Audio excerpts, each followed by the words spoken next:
You wake up before the sun, not because you want to, because in the Wild West, the sun is basically your boss.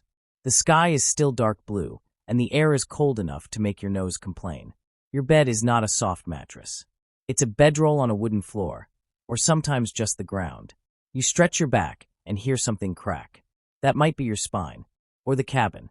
Either way, welcome to morning in the American West. You sit up and pull on your clothes. A thick cotton shirt, heavy denim pants.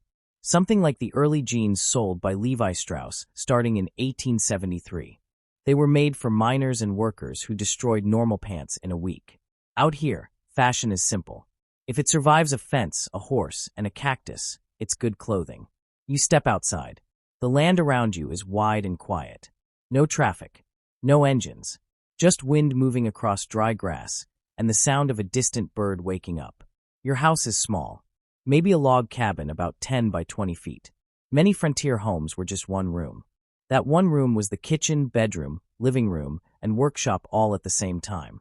If you live on the treeless plains, your house might actually be made from the ground itself. A sod house. Blocks of thick grass and dirt cut from the prairie and stacked like bricks. Yes, you are literally living inside grass and soil. On the bright side, great insulation. On the other side, sometimes pieces of dirt fall from the ceiling into your food. People actually hung cloth from the roof to catch falling dirt. So breakfast occasionally came with a little bit of prairie seasoning. You start a fire outside or in the fireplace. Coffee is the first mission of the day. Cowboys and settlers took coffee very seriously. Water goes into a blackened kettle, coffee grounds go in, and it boils right over the fire. No fancy machines. Just fire, metal, and patience. If you're lucky, breakfast includes bacon or biscuits. If you're not lucky, it's beans again. Beans were one of the most common foods in the West. Cheap, filling, and easy to cook. Beans in the morning. Beans at night. Beans tomorrow. Your stomach will learn to adapt. Sometimes settlers even used dried buffalo dung as fire fuel. They called them buffalo chips. Yes, that morning coffee might be cooked over burning buffalo poop. Don't worry, it still tastes like coffee, which is to say, strong enough to wake the dead. After breakfast, the real work begins. If you're working on a ranch, the first job is gathering the horses. Cowboys kept several horses called a remuda.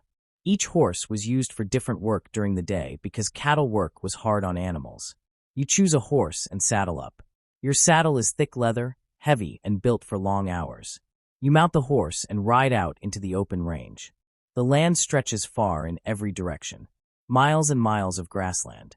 Your job is to move cattle. That sounds simple. It is not simple. Cattle wander. They panic.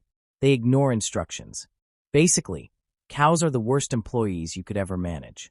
You ride slowly behind the herd, guiding them toward fresh grass. If one wanders away, you rope it. A rope, or lasso, hangs from your saddle horn. Cowboys practiced for years to throw a loop correctly. And yes, sometimes the rope misses. Then the cow wins, and your friends laugh. By midday the sun becomes brutal. You feel dust in your mouth and sweat running down your back. Cowboys often rode 10 to 15 hours in a single day. When the crew finally stops for lunch, nobody complains about simple food. The chuck wagon rolls up. The chuck wagon was basically the mobile kitchen of cattle drives. It was invented by a Texas rancher named Charles Goodnight after the American Civil War. Inside the wagon were drawers filled with cooking tools, beans, flour, coffee, and dried meat. The cook, also called the cookie, prepares lunch. Beans, hard bread called hardtack, maybe bacon, and more coffee. Always more coffee. Hardtack deserves a special explanation. It is basically flour, water, and salt baked into a rock. It is so hard people sometimes had to soak it in coffee just to bite it. On the bright side, hardtack never spoils. On the other hand, your teeth may not survive it. After lunch you climb back into the saddle. The afternoon is more riding. More dust. More cattle that refuse to cooperate. Sometimes you fix broken fences. Barbed wire became common in the late 1800s, but fences broke easily in storms. A broken fence meant cattle wandering away, which meant lost money. So fixing fences was a daily job. If you're a farmer instead of a cowboy, your day looks different but just as hard. You might be plowing land with horses or oxen.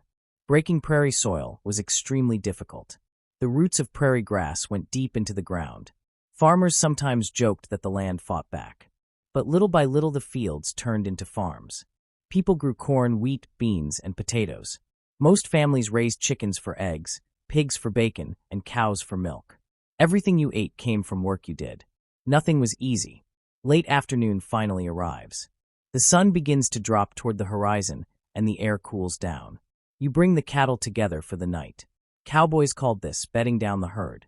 Some riders stay awake through the night, riding slow circles around the cattle so they stay calm. This job was called night guard. It was quiet work under the stars. Coyotes howl in the distance. The sky above the plains is enormous. And with no city lights, the stars are so bright it almost feels like you can touch them. Back at camp, the cook prepares dinner. More beans, more bacon, more biscuits, and yes, more coffee. But after a long day, it tastes incredible. Cowboys sit around the fire eating from tin plates. Someone pulls out a harmonica. Someone else tells a story that may or may not be true. Probably not true. Stories about cattle stampedes. Stories about giant fish. Stories about the time someone almost got bitten by a rattlesnake. Almost every cowboy had a story that began with, "You won't believe what happened to me once."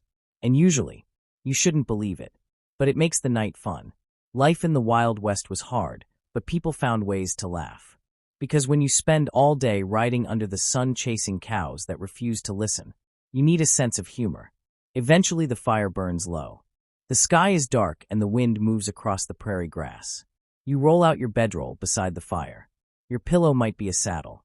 Your blanket might be thick wool or even buffalo hide. It's not luxury, but after riding all day, it feels perfect. The last sound you hear before sleep is the quiet chewing of cattle nearby and the distant call of coyotes across the plains. Tomorrow the sun will rise again, and when it does, you'll wake up, boil coffee over a fire, climb back onto a horse, and start the whole adventure again, because that was life in the Wild West. Hard, dusty, sometimes uncomfortable, but also full of open land, tough people, and stories that still live on more than 100 years later. And if you were really there, you probably wouldn't complain about the beans. Well, maybe just a little.